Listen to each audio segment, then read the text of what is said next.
네, 안녕하세요.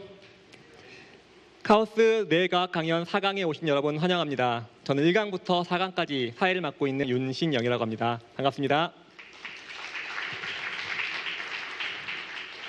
전에는 우리가 흔히 정신분열증이라고 불렸던 그 정신병이 있죠. 사회적으로 좋지 않은 인식을 가졌던 그런 이름이었는데요. 이걸 조현병으로 개정하는데 기여를 하신 분입니다. 오늘의 주인공을 큰 박수와 함께 맞이하도록 하겠습니다.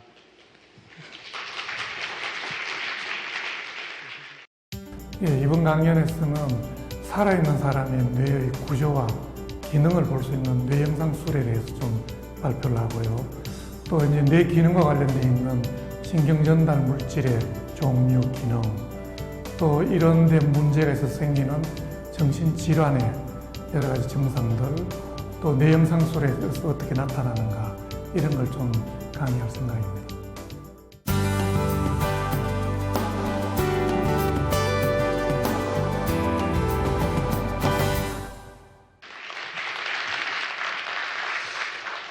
오늘 제가 발표드릴 내용은 크게 세 가지 주제가 되겠습니다. 첫 번째는 사람의 뇌를 보는 방법이 어떤 게 있는가, 살아있는 사람의 뇌를 보는 방법이 어떤 게 있는가, 이런 이야기를 좀 드리고요. 두 번째는 뇌 기능과 관련돼서 신경전달 물질에 대한 이야기를 좀 드리고, 마지막으로 정신질환에 대한 이야기를 좀 드리도록 하겠습니다. 우리 뇌는 두개골이라는 굉장히 단단한 물질 속에 들어가 있습니다. 그래서 뇌를 볼 수 있는 방법이 굉장히 어렵습니다. 동물은 쉽게 볼 수 있죠. 해부를 한다든지 어떻게 할 수 있는데, 살아있는 사람의 뇌를 볼 수 있는 방법은 쉽지 않습니다.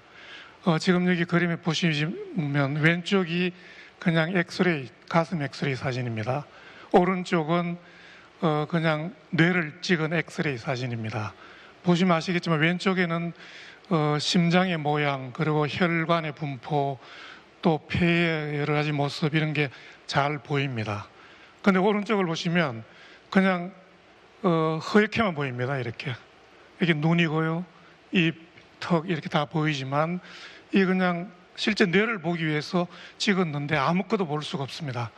왜 그러냐면 두개골이라는 단단한 걸로 쌓여있기 때문에 그냥 엑스레이로는 볼 수가 없습니다. 그래서 나온 방법이 소위 토모그래피, 단층 촬영술입니다.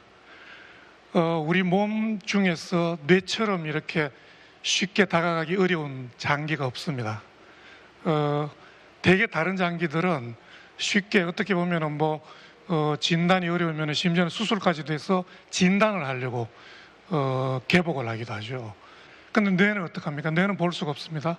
그냥 볼 수가 없고 조직 검사도 하기가 굉장히 어렵고요. 그래서 나온 방법이 제가 지금 말씀드린 단층 촬영술이라는 겁니다. 그냥 엑스레이를 찍어서 보는 게 아니고 단층을 잘라서 촬영을 하고 그 단층 이미지를, 영상을 다 새로 조합을 해서 3차원적으로 보는 방법입니다. 이 단층 촬영술이 개발됨으로써 소위 뇌 연구가 굉장히 발전하게 된 거죠. 왜냐하면 살아있는 사람의 뇌 기능을 연구를 해야 우리가 생각을 할 때는 뇌가 어떻게 바뀌는가, 감정을, 슬픈 감정을 느낄 때는 뇌가 어떻게 바뀌는가를 알 수가 있죠. 죽은 사람의 뇌를 연구해서는 알 수가 없는 거죠. 그래서 나타난 방법이 소위 단층 촬영술이라는 겁니다. 지금 여기 보시면 바깥쪽에 두개골이 보이고요, 이 뇌가 보이고 중간에 약간 어두운 시커먼 이런 공간이 있습니다. 이 공간은 소위 뇌척수액이 움직이는 그런 스페이스 공간입니다. 그래서 어떻게 보면은 단단한 두개골 안에 물 안에 뇌가 떠 있다, 이렇게 생각하시면 됩니다. 그래서 어떤 충격을 흡수할 수 있는 쿠션을 가지고 있다. 바로 두개골과 바로 뇌가 있으면 외부 자극에 손상을 쉽게 당하기 때문에 그게 뇌척수액이라는 물에 뇌가 떠 있다, 이렇게 생각을 하시면 됩니다.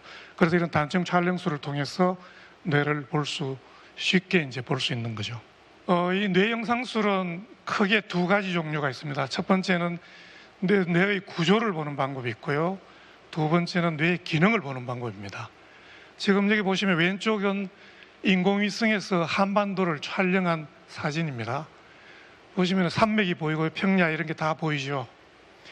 오른쪽은 밤에 인공위성에서 촬영한 한반도 사진입니다. 밤에 촬영했기 때문에 낮에 보이던 이런 평야라든지 산맥은 잘 보이지가 않고요. 그냥 밝게 빛나는 곳이 쭉 보입니다. 저렇게 밝게 빛난다는 것은 활동을 많이 하는구나 이렇게 생각을 하면 됩니다. 밤에 활동을 많이 하는구나. 그 구조 지역은 어떤지 모르지만 어떤 그런 사람들이 많이 돌아다니고 뭔가 전기도 많이 쓰는구나 이렇게 생각을 하시면 이해가 되시죠. 활동, 뇌의 기능을 보는 방법이 구조와 기능 이거 이렇게 설명을 할 수가 있겠죠. 북한을 보시면 굉장히 어둡습니다. 활동이 별로 없어요. 여기 평양은 약간 활동이 있죠. 예, 이런 것처럼 뇌도 구조를 볼 수 있는 방법이 있고 기능을 볼 수 있는 방법이 있습니다. 제가 그 방법을 몇 가지를 좀 설명을 드리도록 하겠습니다. 가장 오래된 방법이 뇌파를 측정하는 겁니다. 기본적으로 신경세포는 정기적인 활동이 기본적인 활동입니다. 그래서 정기적인 뇌에서 나오는 정기적인 활동을 측정하는 이 뇌파가 가장 오래된 방법입니다. 그래서 여러분들 병원에 가시면 이제 뇌파 촬영, 신경과에 가시면 뇌파를 촬영합니다. 촬영하면 이런 뇌파가 나오고요. 이제 그냥 가만히 있을 때는 알파파라고 나옵니다. 대개 1초에 약 8헤르츠 내지 12헤르츠의 주파수를 가진 파들이 나오게 됩니다. 그냥 조용히 있으면요. 그런데 우리가 이제 뭐 생각을 한다든지 활동을 하게 되면 이 파가 빨라집니다.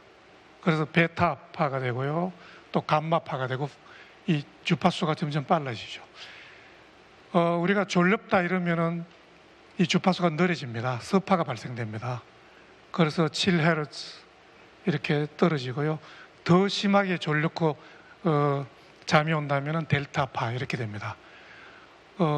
식물인간이다. 뭐 또는 식물인간인데 뇌사를 판정해야 된다. 그럼 뇌파로 판정하죠. 뇌파가 그냥 플랫 하면은 뇌가 기능을 안 하는 겁니다. 그래서 그런 걸 보시면 이제 뇌파는 뇌 기능을 반영하는 방법 중에 하나다. 그리고 가장 오래된 방법입니다. 그런데 문제는 이 뇌파는 두개골의 바깥쪽에서 측정을 하기 때문에 정확성이 떨어집니다. 또 공간 해상력이 떨어집니다. 두 번째는 MRI라는 것입니다. 아마 여러분들이 가장 많이 들어봤을 건데 MRI라는 이 방법인데 이 MRI 방법이 나오고부터 뇌 연구가 폭발적으로 늘어나고요. 우리가 알고 있는 뇌 기능에 관련된 굉장히 많은 연구들이 이 MRI, 기능 MRI, fMRI라는 이런 방법을 통해서 굉장히 많은 게 밝혀졌습니다. 우리가 흔히 이용하는 게 그냥 MRI죠. 뇌 구조를 보는 방법입니다. 여러분들이 내 머리가 아프다, 뭐 뇌에 문제가 있다고 병원을 가시면 그 MRI를 찍으실 겁니다. 그러면은 이런 MRI 영상을 얻을 수가 있습니다. 최근에 뇌의 기능을 보는 가장 유명한 방법이 fMRI라는 방법입니다. 기능 자기 공명 영상입니다. 지금 여기 보시는 것처럼 기능 자기 공명 영상입니다. 이 방법은 쉽게 설명을 드리면 뇌의 혈류량을 측정한다 이렇게 보시면 됩니다. 뇌의 혈류량을 측정한다. 어떤 자극을 줬을 때 그 자극과 관련이 있는 뇌 부위가 활성화돼야 되겠죠.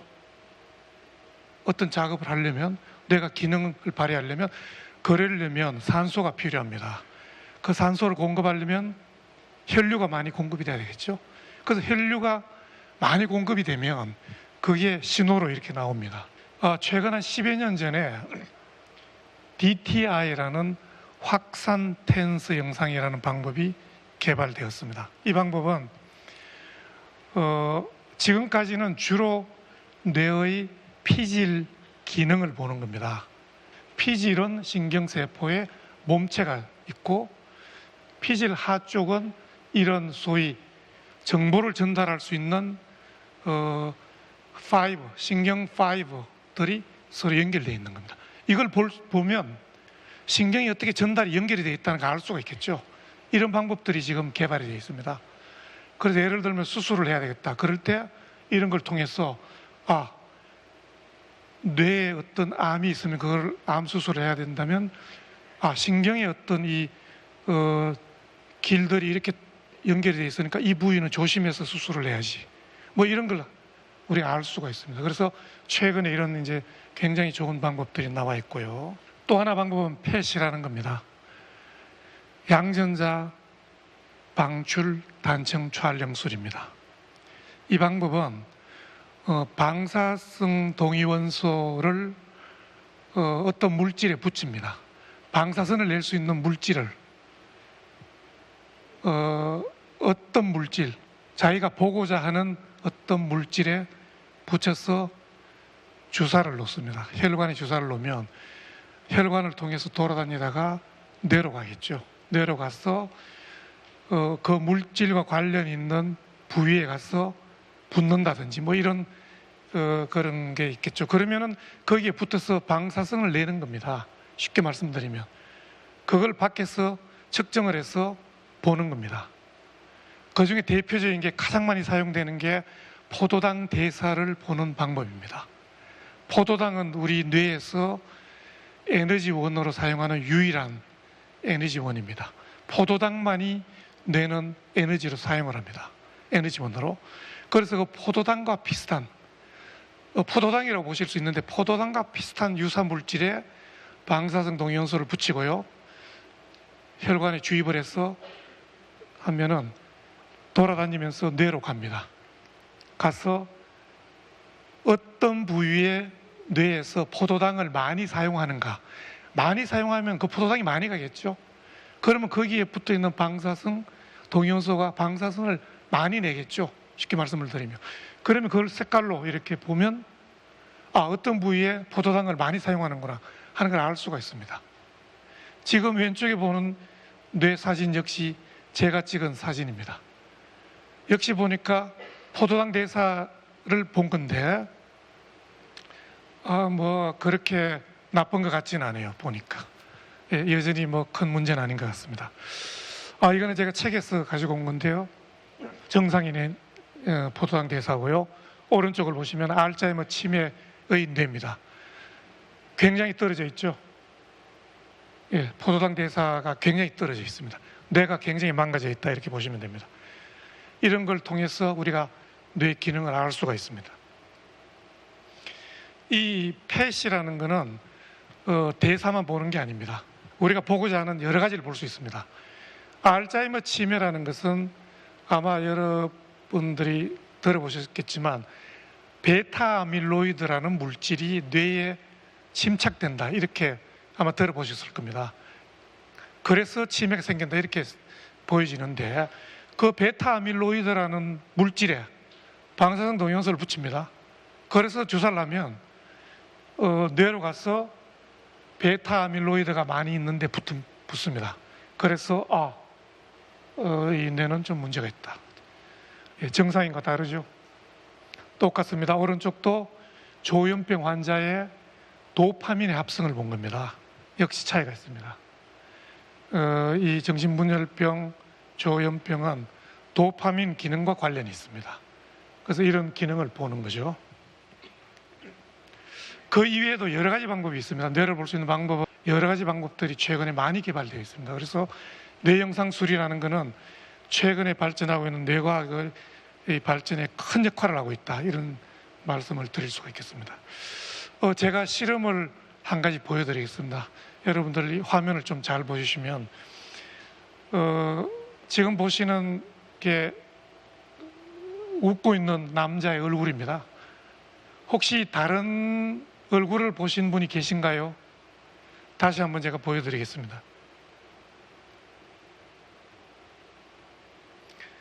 웃고 있는 남자 얼굴 이외에 다른 얼굴을 보신 분이 계신가요? 제가 천천히 이걸 보여드리겠습니다.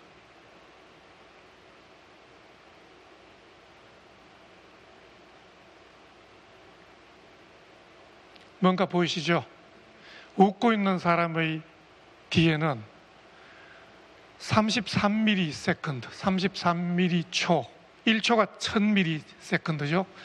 33ms의 굉장히 짧은 그 시간에 보여지는 한 장의 그냥 사진입니다. 그리고 나머지는 그냥 웃고 있는 남자의 얼굴입니다. 33mm/초의 일종의 스틸컷, 정지된 그냥 그림을 쭉 보여준 거죠. 그런데 우리 뇌는 이 웃고 있는 남자의 얼굴 뒤에 있는 인상 쓰고 있는 여자의 얼굴을 파악하고 있습니다. 여러분들은 인식하지 못하지만 뇌는 파악을 하고 있습니다. 그러니까 우리가 인식하는 거와 의식하는 거와 뇌의 기능은 차이가 있다는 거죠. 그래서 이런 걸 통해서 우리가 의식하는 것 말고 무의식적인 내용도 연구를 할 수가 있다. 이런 뇌영상적인 방법을 통해서 그렇게 말씀을 드릴 수가 있겠습니다.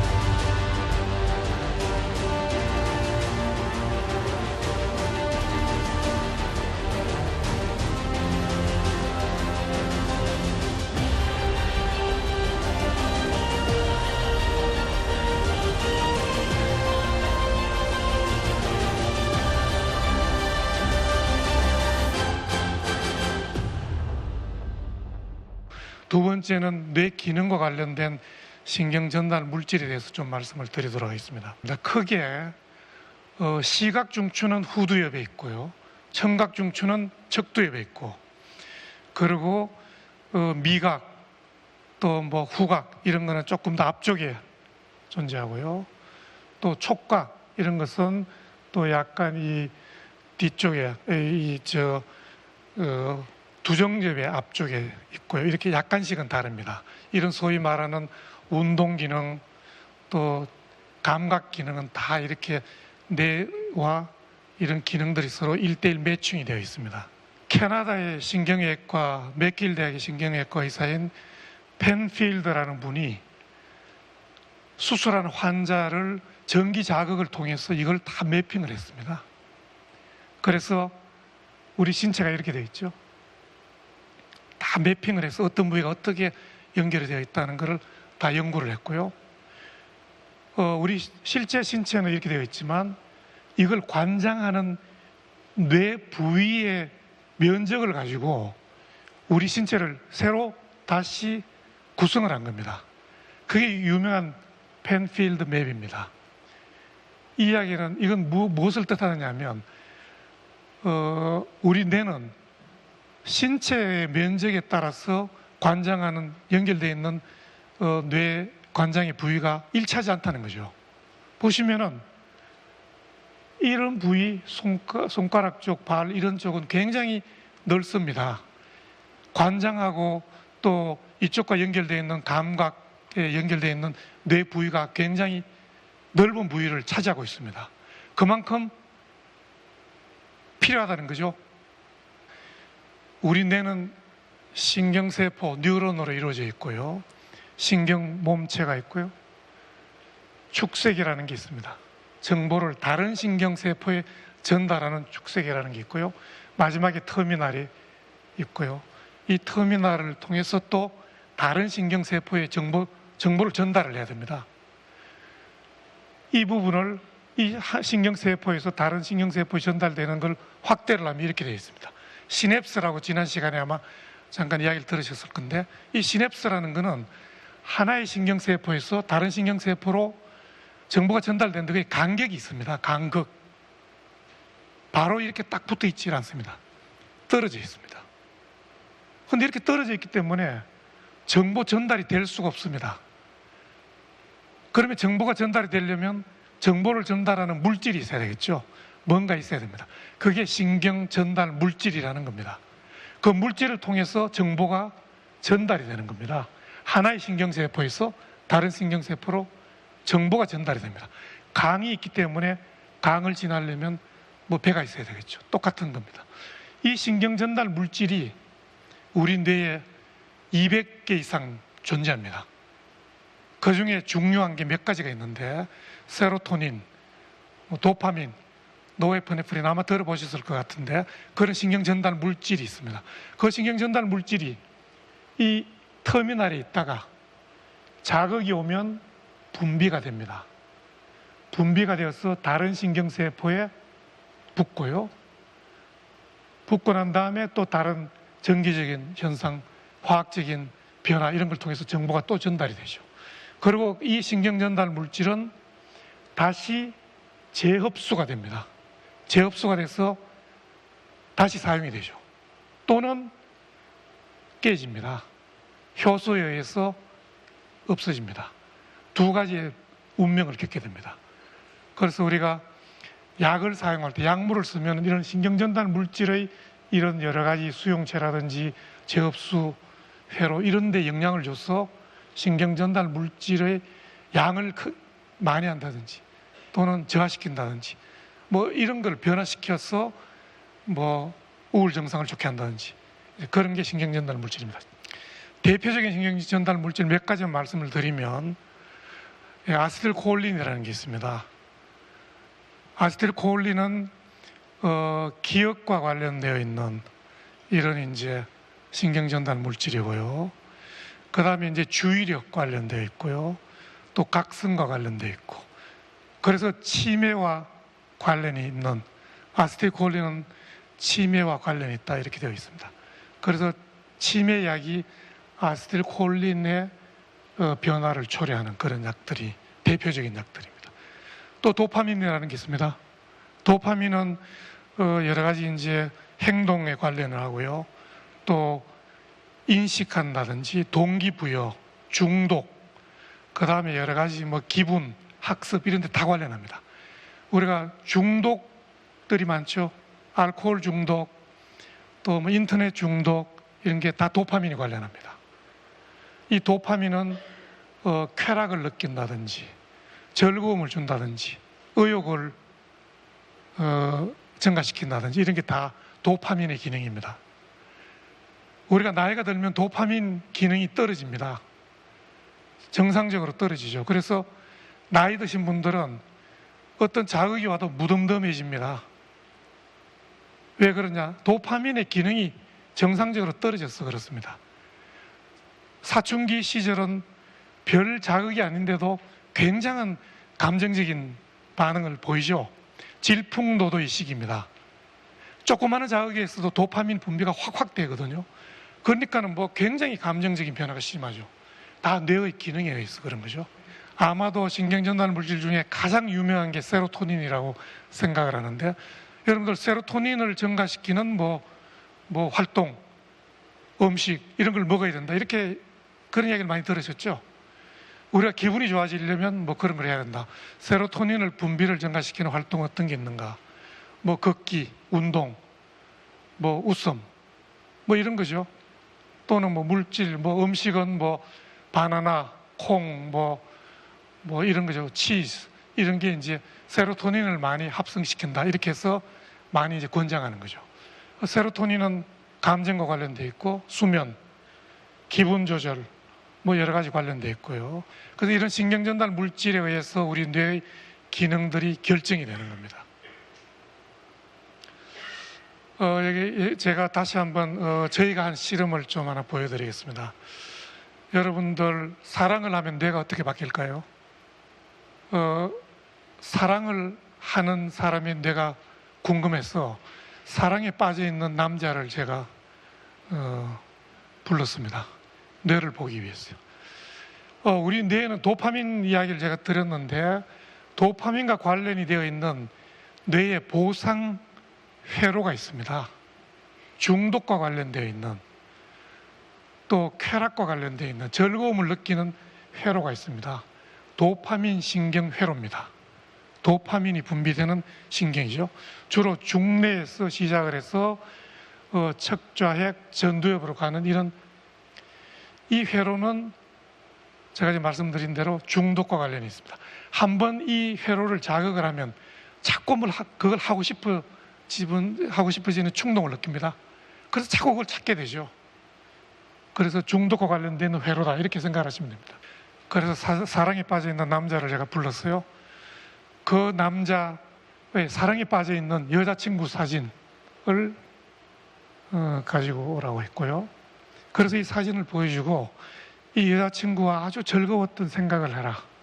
행복했던 추억, 데이트했을 때 이런 걸 생각을 하면서 이 사진이 보여지면 그걸 해라.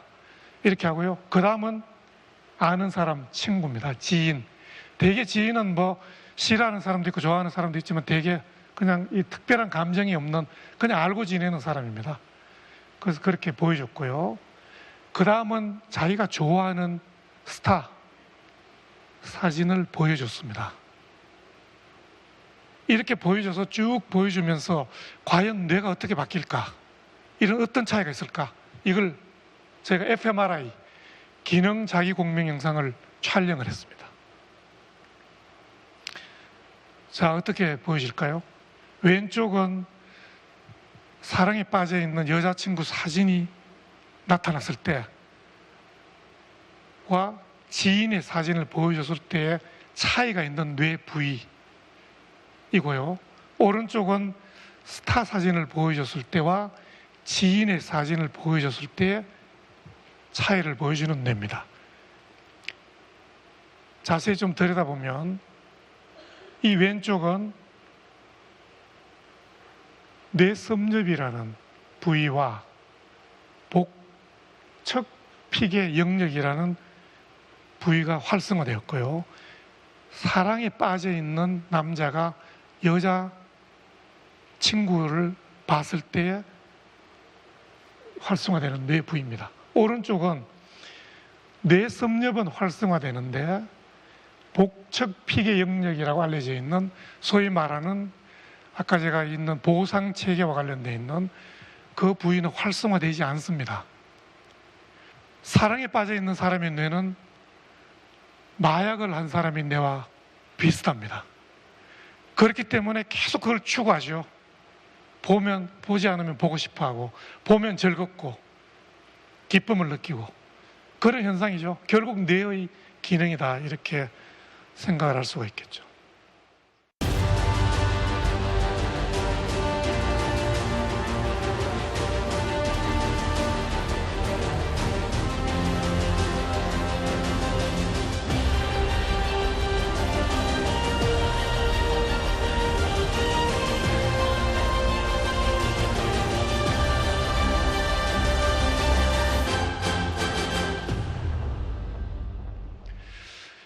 예, 제가 이제 마지막으로 정신질환에 대해서 좀 말씀을 드리도록 하겠습니다.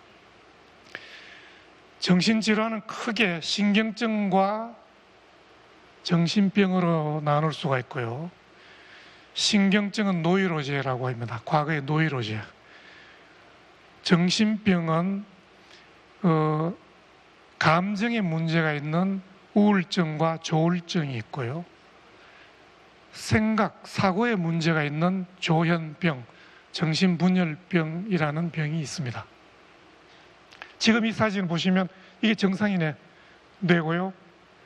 아주 심하게 아동학대를 하면 3살짜리 아이 뇌인데 보시면 차이가 있죠. 학대를 굉장히 많이 받은 아이는 뭔가 다르죠. 이렇게 뇌 구조를 바꿀 수가 있습니다. 기능만 바꾸는 것이 아니고 뇌가 구조가 바뀌어버립니다. 정신질환은 어떤 사람들이 걸리느냐? 누구나 걸릴 수가 있습니다. 정신질환은 특별한 사람이 걸리는 게 아니고요. 누구나 걸릴 수가 있는데 역사적으로 유명한 예술인들, 과학자들이 정신질환에 걸린 사례가 굉장히 많습니다. 에드가 앨런 포, 또 톨스토이, 버지니아 울프, 뭐 굉장히 많습니다. 여러분들이 생각하는 반 고흐 정신병이었죠. 이런 창조적인 일을 하는 사람들, 예술인들이 상당히 정신병을 많이 가졌다. 이런 보고들이 꽤 많고요. 한 가지 예를 보면 슈만이라는 작곡가가 있었습니다.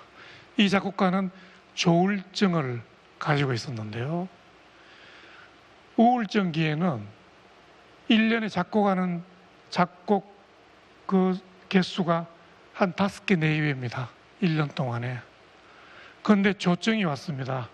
경조증은 조증보다 약간 정상이 좀 덜한 그런 조증인데요. 1년에 작곡한 작곡 수가 작품이 30개 정도가 됩니다. 굉장히 많이 작곡을 했죠. 그러다가 다시 우울증이 왔습니다. 또 떨어졌고요. 또 경조증이 왔는데 또 30개 이상 굉장히 많은 작품을 남겼습니다. 그러다가 자살 기도를 했고요. 결국은 정신수용소에서 사망을 했습니다. 이렇듯 정신질환은 예술가의 작품 세계에도 영향을 미칩니다. 그러면 어느 정도이면 이게 병적인 건가? 주요 우울 장애라고 하면 진단 기준이 있습니다. 보시면 9가지 중에 적어도 5가지 이상이 2주 이상 지속이 되어야 된다, 이렇게 되어 있습니다. 그래서 우울한 기분, 흥미의 상실, 또 체중이 감소하다든지 증가된다든지, 의욕이 없어집니다. 우울해지면. 또 정신운동이 어떤 분들은 느려지고요, 천천히 움직임이 느려지고, 어떤 분은 초조해집니다. 또 쉽게 피로해지고, 에너지가 감소하고요. 또 심하면 죄책감이 들고, 더 심하면은 자살 생각까지 하죠. 그럼 우울증이 왜 오는가? 아까 말씀드린 대로 우리 뇌의 신경 전달 물질 중에 세로토닌이나 노에프네프린, 대표적으로 2가지 신경 전달 물질의 양이 감소했다고 생각을 합니다. 정상적으로 어느 정도 있어야 되는데 거의 감소한 겁니다. 여기보다 이게 감소했죠. 그래서 우리가 항우울제를 먹으면 이 신경 전달 물질이 재흡수가 된다고 이야기를 드렸죠. 재흡수되는 이 길을 차단시킵니다. 그렇게 함으로써 이 시냅스상에서 신경 전달 물질의 양을 증가시킵니다. 그래서 기분이 좋아지는 겁니다. 마지막으로 조현병을 잠깐 말씀을 드리고 끝내도록 하겠습니다.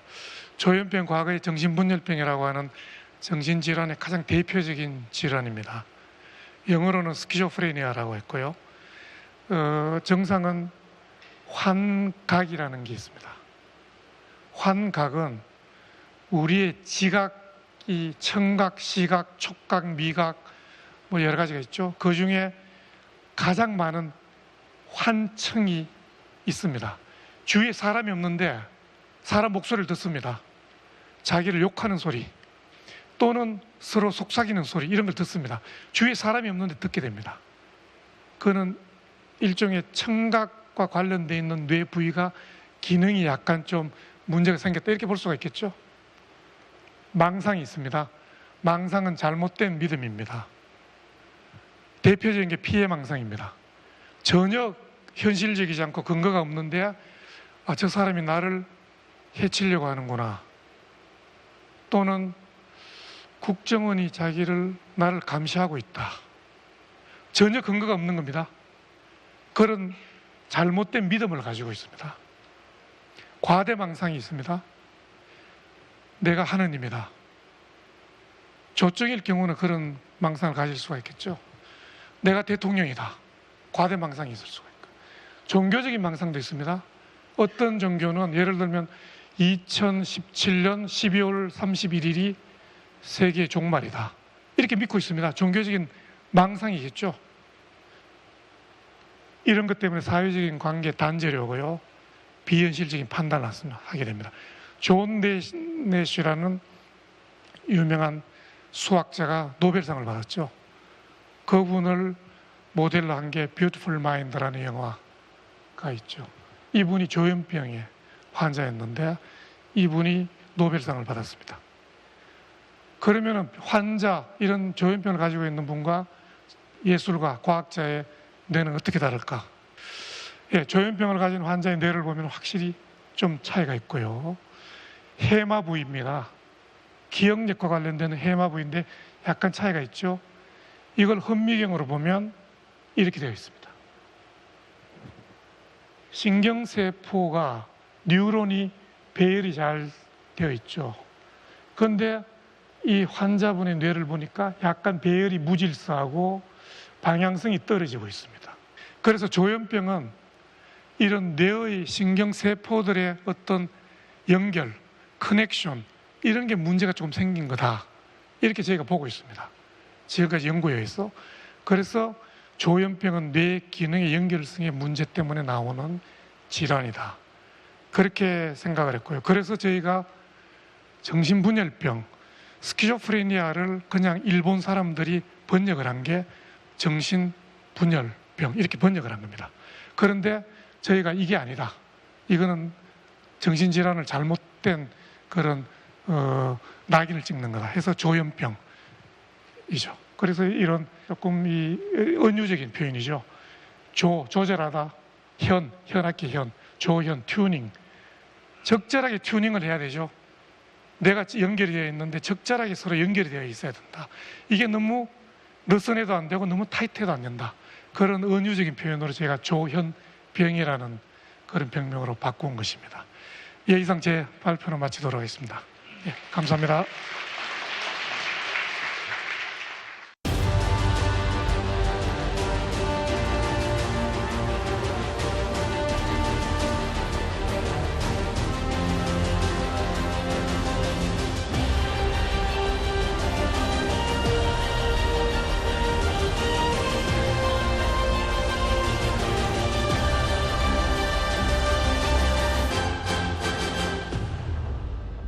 예, 그럼 패널 토의를 진행하도록 하겠습니다. 첫 번째 주제부터 굉장히 흥미로운 주제입니다. 이 무의식의 대명사는 꿈이잖아요. 우리 꿈과 관련된 게 굉장히 많을 텐데 이 꿈과 관련된 연구 같은 것도 혹시 뇌 연구에서 하고 있나요? 예, 이제 그 융학파에서는 뭐 정신치료할 때 꿈을 봐요. 그래서 꿈을 이제 보면 꿈을 꾼 걸 갖고 오라고 해서 각자 가지고 있는 꿈을 갖고 온 꿈을 보면서 이제 그게 어떤 의미가 있을까 보죠. 근데 제가 이제 저는 이미징 연구를 하니까 제가 항상 받는 느낌은 제 데이터 보는 느낌이에요. 데이터. 아까 뇌파 이렇게 보면 사람마다 이렇게 레스팅 상태에서 뇌파가 있잖아요. 그러면 저는 이제 제가 뭐 다른 백그라운드가 이제 이미징을 했으니까 꿈을 보면서 아 이건 이 사람의 데이터구나. 그럼 이 데이터를 어떻게 해석을 할 건가. 그러니까 개꿈이라고 보질 않죠. 개꿈이란 건 없다고 보는 거예요.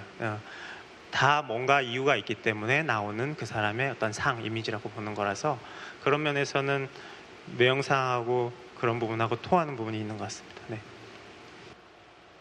예, 사랑은 단지 뇌 속 폭풍에 불과하다고 이게 두 번째 주제입니다. 아마 짐작하실 거예요. 아까 내용에서 나왔었죠. 우리 사랑은 뇌가 한다라는 표현을 우리 권조수 교수님께서 쓰셨는데요.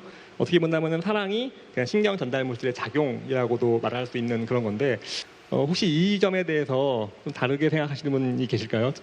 또 신경 전달 물질 이런 물질적인 것과 우리가 손에 잡을 수 없는 이런 형이상학적인 정신 기능 이 양면이 서로 연결을 아직 못 시킨다는 거죠.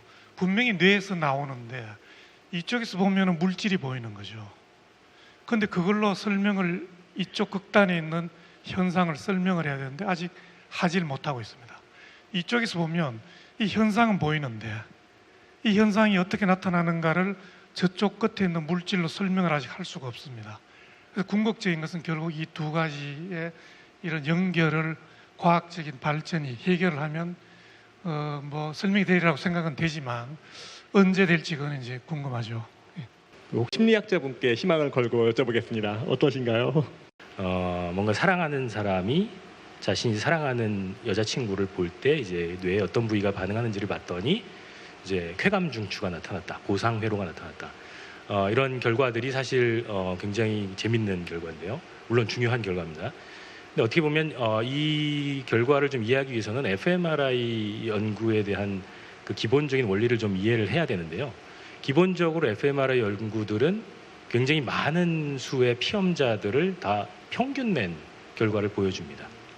그래서 어떻게 보면은 각각의 개별 참가자들, 피험자들은 여자친구의 사진을 볼 때 자신만의 아주 독특한 과거 기억들 그리고 경험들을 떠올리게 되거든요. 근데 이런 것들은 다 평균을 내는 과정에서 사라져버려요. 제거가 됩니다. 그리고 모든 사람들이 다 공통적으로 경험했던 부분만 이제 평균에서 살아남게 되죠.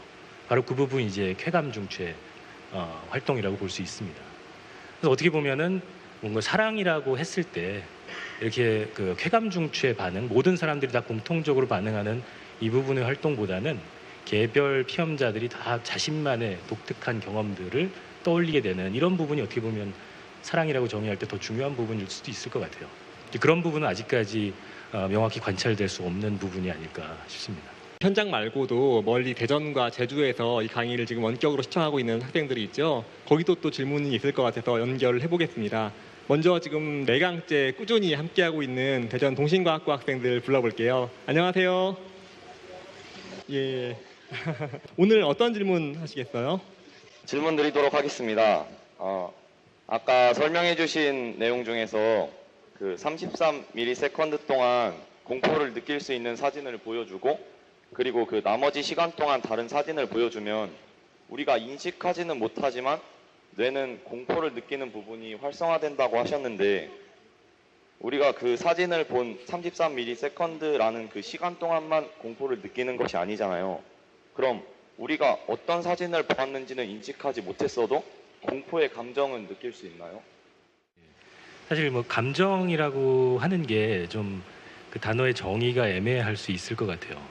그 권준수 교수님께서 말씀하신 것처럼 뭔가 의식적인 부분도 있고 그리고 의식적인 부분과는 별개로 나타나는 몸의 변화들도 분명히 있거든요. 예를 들어서 이제 피부에 이제 우리가 각성을 하게 되면은 피부 위에 이제 전기 전도 반응이 증가돼요. 여기에 이제 땀이 나게 되면서 여기에 이제 전기의 흐름이 좀 높아지게 되거든요. 이런 원리를 사용해서 이제 우리의 각성 수준을 측정하는 그런 방법들이 있습니다. 이런 걸 통해서 측정을 하게 되면은 우리가 의식적으로 공포 표정을 보지는 못했다고 얘기를 하지만 신체의 반응은 나타나는 경우들이 많이 있죠. 이런 것들을 보게 되면 의식적인 감정 처리와 무의식적인 감정 처리가 약간 분리돼 있다라고도 볼 수 있을 것 같아요. 그 우리 이제 감정하면은 보통 그 희노애락 이렇게 있죠. 근데 동양에서는 희노애락만 생각한 게 아니라 그 위의 차원의 뭐 수호지심, 나쁜 거 미워하는 마음, 또는 측은지심 이런 것도 다 감정으로 봤어요. 감정의 폭이 이렇게 차이가 있죠. 근데 재밌는 거는 우리가 뭐 그 슬퍼하는 감정을 찾으려는 뇌의 어떤 부위냐 이거는 잘 안 나와요. 그 공포는 굉장히 뚜렷하게 나오거든요. 그래서 이 지금 이런 고차원적인 감정이 아주 몇 개의 하위의 어떤 감정들이 몇 개 섞여가지고 컴포지션 돼서 된 거냐 아니냐 이 감정에 대해서는 사실 잘 연구가 공포 반응 외에는 제가 알기로는 아직 명확하게 잘 없어요. 그러니까 이게 역시 이게 이 사고하고 감정하고 이게 서로 좀 대극에 있어가지고요. 감정이 연구하기가 그렇게 쉬운 주제가 아닙니다. 네. 제주과학부 학생들을 불러보도록 하겠습니다. 안녕하세요. 안녕하세요. 여기는 말도 했어요. 네, 오늘 질문이 있다고 들었습니다. 어떤 학생이 질문해 주시겠어요? 아까 여러 가지 뇌를 자극하는 방법들에 대해서 말씀해 주시면서 뭐 미래에는 앞으로 스스로 뇌를 자극을 해갖고 뭐 감정을 조절할 수 있을 것이 이런 식으로 말씀을 하셨잖아요. 앞으로 뭐 보상회로를 자극한다든지 뭐 도파민을 분비시킨다든지 아니면 그런 쪽의 신경회로를 자극하는 것 같은데 본질적으로 이게 마약이랑 다를 게 있나요? 도파민 얘기를 좀 하면요. 도파민은 그 타이로신이라고 아미노산에서 효소를 2개만 거치면 만들어지거든요. 그러니까 굉장히 만들기 쉬워요. 여러분들이 지금 식사를 하고 오셔서 단백질을 드셨으면 위에서 소화돼서 아미노산 타이로신이 만들어졌고요. 도파민이 쉽게 만들어져요. 그런 데서도 도파민이 사용되거든요. 그래서 우리 뇌에는 아마도 진화론적인 관점에서 보면 초파리 때부터 또는 파충류 거기서부터 사용되었던 어떤 공통된 어떤 경로가 있을 거다. 어차피 뇌는 이 조그만 구조물이기 때문에 굉장히 많은 다양한 펑션을 일일이 전부 다 다른 걸로 할 수는 없을 거라고 봐요. 그러니까 아마도 어떤 패스웨이는 공유를 할 거라고 생각하는데 그 공유하는 부분 중에서 중독이라는 것과 아까 말한 사랑이라는 거가 많은 부분을 공유하고 있을 수 있겠죠. 그러나 최근에 이제 고해상도 기능성 작용명 영상을 보면 그 비슷한 부위 안에서도 사실은 조금씩 다르다. 이런 얘기들이 있어서 공통되는 서킷을 쓰지만 또 그 사이에 조금 다를 수가 있고 그 부분도 본인 연구해 보시죠. 네. 네, 나중에 연구해 보세요. 네, 그런 연구할 거리가 아직 많습니다. 네. 예, 제주과학고 학생들 오늘 또 전문가를 긴장시키는 좋은 질문 감사합니다. 다음 주에도 함께 해줄 거죠? 예, 고맙습니다. 이것으로서 이번에 준비했던 4번째 강연 마치도록 하겠습니다. 저희 어떻게 즐거우셨나요? 예. 마지막으로 다음 강연 안내해 드립니다. 굉장히 흥미로운 주제입니다. 자아의 탄생, 나를 의식하는 나라는 주제입니다. 강연자는 서울대 교수이기도 하시고요. 서울대병원 신경정신과 의사이신 강웅구 교수님이십니다. 네, 그럼 이것으로 4강 마치도록 하겠습니다. 감사합니다.